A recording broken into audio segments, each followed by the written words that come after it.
This is Real News Media TV, coverage you can trust. Please like, share, subscribe, and hit the notification bell. Select all for daily news updates. Good morning, my Real News Media TV family. Welcome back to the channel, and thank you so much for tuning in this morning. And I'm wishing for everyone a wonderful and a productive day. And in the news this morning for December 31, 2022, another man dies from Barbican Burger King car park fight. Another of the men involved in a confrontation at the Burger King car park on Barbican Road in St. Andrew Thursday morning has died. Kahim Harris, 28, from Confidence View, Kingston 6, succumbed to his injuries last night.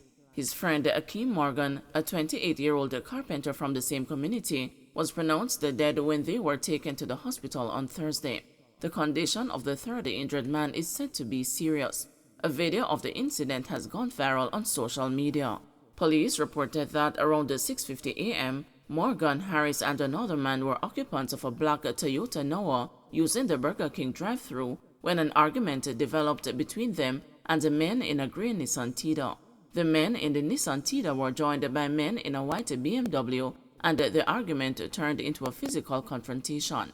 Knives and machetes were brought into play, and during the fracas, Morgan, Harris, and the other men were injured. The injured men were rushed to the University Hospital of the West Indies, where Morgan was pronounced dead and Harris and the other man admitted. Harris later succumbed to his injuries. Auto body repairman shot and killed in Mandeville. An auto body repairman was shot and killed by unknown assailants at his home on Greenville Road in Mandeville, Manchester on Friday. He has been identified as 38-year-old Joel Box. The Mandeville police say about 4:15 p.m., Box was working in his yard when a lone gunman alighted from a motor vehicle and fired at him several times. He was taken to hospital where he was pronounced dead. Southern Regional Health Authority on alert for resurgence of COVID-19 and other respiratory illnesses. The Southern Regional Health Authority says it remains on alert for a possible re-emergence of COVID-19 and other respiratory ailments. The Southern Regional Health Authority Chairman Wayne Chen says hospitals and health centers in the region are dealing with a spike in respiratory illnesses, including the flu and COVID-19. Mr. Chen said the region continues to screen for the coronavirus. No, we are experiencing now the seasonal, what we call the flu season, when the temperature is a little lower, especially in Manchester. We have seen an uptick in the incidences of respiratory tract, respiratory ailments. I want to tell the public that COVID is still around, so we should be careful. But there is also different strains of flu, which we should take seriously. And this is what we have been experiencing in the different hospitals and health centers that we have seen an increase in these cases. COVID, as we use Jamaican parlance, COVID is still a key. So I urge those Jamaicans who have not vaccinated, we are still vaccinating at the different sites online. Those of you who haven't gotten your booster shots, you should get your boosters. And you can also ask at your health center when the flu vaccines might become available, because from time to time we do have those also. Gunmen killed 2 women in separate incidents. Sleuths are probing the execution-style killing of 2 women in St. Thomas and St. Andrew as the 2022 murder tally continues to climb. The first killing took place at Navarre Lane in Seaford, St. Thomas. Reports are that about 6:45 p.m., 30-year-old Tiana Tooks Ewart was at home when an armed man entered her yard and shot her multiple times in her head and upper body. The news understands that there was a tussle as the gunman pounced upon Ewart, but he managed to squeeze the trigger before making his escape on foot. The police were summoned and Ewart was taken to hospital where she was pronounced dead. The murder took the parish's homicide total to 40 in 2022, one more than for the corresponding period in 2021. The St. Thomas Criminal Investigation Branch is investigating. Their counterparts at the Hunts Bay Police Station in the St. Andrew South Police Division are also trying to piece together clues to solve another murder case. 51-year-old Maxine Hilton, a bar owner of Grape Road in Kingston 11, was shot in the head multiple times on Thursday about 8:20 p.m. as she sat in front of her home. Reports are that Hilton was among a group of persons on Grape Road when a motorcycle approached with 2 men on board. It is alleged that the pillion disembarked the motorcycle and opened fire, hitting Hilton and sending the other people scampering for cover.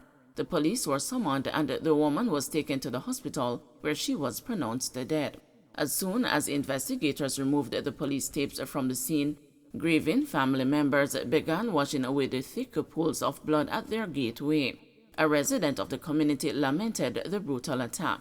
"Right now, me a woman, I'm afraid. Them deal with the woman like she a man. Them evil," she told the news. "She gone left her 5 children, them and grandchildren. She just open her bar and a go and make ends meet. Them just a kill off the woman them so. What she do so?" the female resident said. Other residents expressed that the murder may put a damper on businesses in the community. The murder in the St. Andrews South Division brings to 130 the number of homicides to date this year, 33 less than the 163 killed in 2021. The national murder toll up to December 27 was 1,481, an increase of 1.2% year-on-year. Barbara Walters, a superstar and a pioneer in TV news, has died.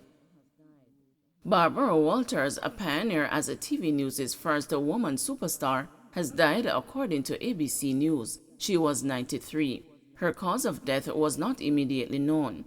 Other details, such as where she died, were not immediately released.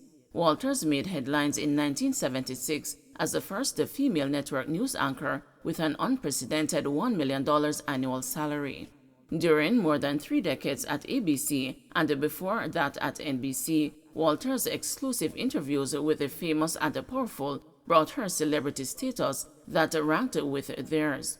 Her drive was legendary as she competed for each big get in a world jammed with more and more rivals, including female journalists who had followed on the trail that she blazed. As a highly successful side venture, she created and appeared on the daytime ABC talk show The View. In May 2014, she taped her final appearance on The View to mark the end of her career on television, but she hosted occasional specials after that. 2 injured in anchovy gun attack. 2 men were shot and injured by a gunman in Moy Hall, St. James on Thursday. The injured men, ages 33 and 36 years, have since been admitted to hospital in serious but stable condition. Police have not yet established a motive for the attack. Reports reaching the news are that about 10 a.m., the men were standing at a section of the roadway when a man pulled a firearm and opened gunfire at them. Police said one of the injured men was shot in the mouth and the other in the right thigh. The gunman then fled and escaped. Both men were assisted to the hospital where they are being treated, the police said. St. Catherine businesses report satisfactory sales this Christmas. 2 years after the COVID-19 pandemic and the gathering restrictions put a damper on commercial activities during the traditional busy Christmas season, business operators in St. Catherine are reporting satisfactory sales. Dennis Robotham, president of the St. Catherine Chamber of Commerce and Industry, said most businesses were prepared for the return of Christmas shoppers. Well, I think it went well, not to the expectations of the level of business, but a lot of people benefited. It was more upbeat. 2 or 3 years we have seen a Christmas. All the vendors and the businesses were open late for the last 3-4 days of the season. I checked and a lot of people were satisfied with what went on in terms of business. Returns looked pretty good results. In some instances, I don't think it was 100% because you remember the award that the government made. I don't think a lot of people got their money in time. So that was kind of a damper. I believe that hindered even more success in terms of sales, that sort of thing. Don't forget to like, share, subscribe, and hit the notification bell. Select all for daily news updates.